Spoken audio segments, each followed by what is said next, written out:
Wait, you really think that Lewis Hamilton would actually go to Ferrari? Well, it's looking more and more likely by the day. £40 million is what Ferrari are supposedly willing to pay Lewis Hamilton for his services if he were to drive for them in 2024. Now, for the longest time, people would think, oh, Lewis isn't gonna go to Ferrari. He's a Mercedes man through and through. He and Toto, they're like that. It might be more plausible than you think, because Toto did say a few races back that he was prepared to let Lewis walk if he wanted to. He wouldn't stand in his way. Any talk of that sort over the last few years had sort of been dismissed immediately and people wouldn't really buy it. And it all has something to do with the Monaco Grand Prix. The Monaco Grand Prix is where we're going to be effectively seeing the brand new car from Mercedes. Could in theory put half a second extra on the car and would be enough to maybe put Mercedes in second place and troubling Aston. But the problem is though, is that it's the Monaco Grand Prix.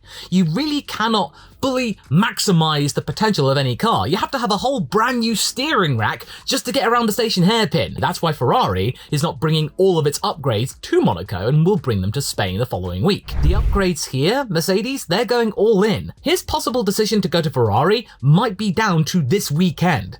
If the car actually improves a lot, then I think that Lewis would stay for the rest of his career. There wouldn't be any need to. At least things would be going in a positive direction. Their new change of philosophy in the car would be absolutely secured and everything would be fine. Lewis is 38 and he is in the twilight years of his career. But mind you, Fernando Alonso is completely dispelling all of that bump and he can pretty much drive in Formula 1 for as long as he wants. You know, he could be driving until he's 50. Lewis though, would he really want to be driving until he's 50? I had a really good conversation between David Coulthard and Eddie Jordan, is that you don't really lose the speed, you lose the need. As Coulthard and Jordan stated, Fernando never lost that need. He is angry, according to them, that he never got any more titles other than his 2 at Renault. He has that need to get more titles and he'll keep going for as long as he wants. Whereas Lewis, he's slowly losing that need and maybe the only kick in the pants that he has left is to try another team. Maybe go to Ferrari and try and bring them success. Just be aware that £40 million figure isn't something that Lewis would demand. That's what Ferrari is allegedly prepared to pay to secure Hamilton's services. Why would Ferrari do that? Well, it's because they are pretty much in a sinking ship and desperately trying to figure out what is going on with their team. It's down to really bad mismanagement and that the main Ferrari organization is looking to slowly micromanage the actual team, who's actually had a lot of independence since the 60s, as was actually secured by various outlets and Enzo Ferrari himself. Scuderia Ferrari and the Ferrari Automotive Company are 2 separate entities, but the new CEO is looking to try and bring them together, and therefore more corporate oversight. But herein lays the next question. Why? And who would you kick out to put Hamilton in? Maybe Charles Leclerc and Hamilton might be doing some kind of driver swap. Some sort of arrangement where not only do you get the 7-time world champion, you then also get the young protege from Ferrari, who's pretty much not had a good chance at fighting for the title. Yes, we know about Charles Leclerc's crashes over the last few years, but Ferrari have really not had the car that has been really easy to drive. It's really been on the edge, and Leclerc likes to drive on the edge, but being on the edge does result sometimes in you falling off. But Leclerc at Mercedes?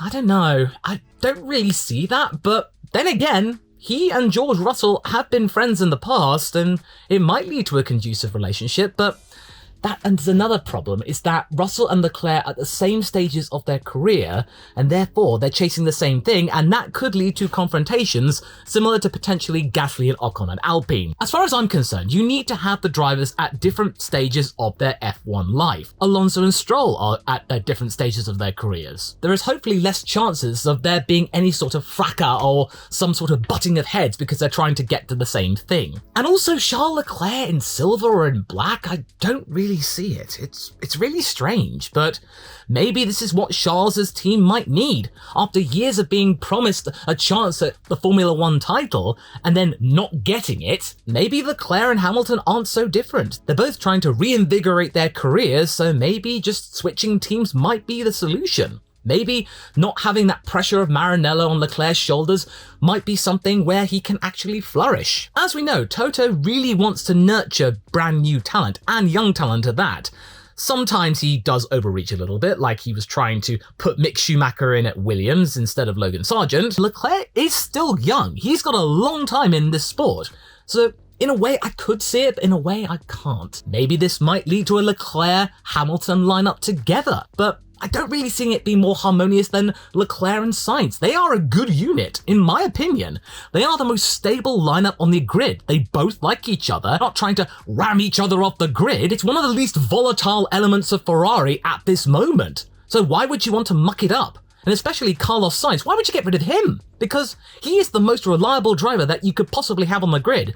In one of my dream lineups on Formula 1, if I could pick any driver, I would pick Sainz, because he brings in the bacon. When Carlos went to Ferrari in 2021, he ended up scoring more points than Charles. He is reliable, he is consistent. And that's why I feel like getting rid of Sainz is something that would doom Ferrari to failure for the foreseeable future. You can check out my video up top about that in more detail. There is also, of course, the classic mystique of Ferrari. You're driving for Ferrari, and any Formula 1 driver would love to have the inclusion of Ferrari on their resume as part of their driving career. And Hamilton's never really had that. He's driven for McLaren, he's driven for Mercedes, who have now become a legendary team, and now he can finish it off at Ferrari and practically have the Trinity. The only major influential team that he wouldn't have driven for would have been Williams, but I wouldn't have blamed him because they weren't really in a good stage when Hamilton came along, and they're still not. They're still working on that. But the thing about that is that does Hamilton really have the patience to try and wait for Ferrari to sort themselves out in the back rooms and then try and figure out how to get their car to improve and their management to improve?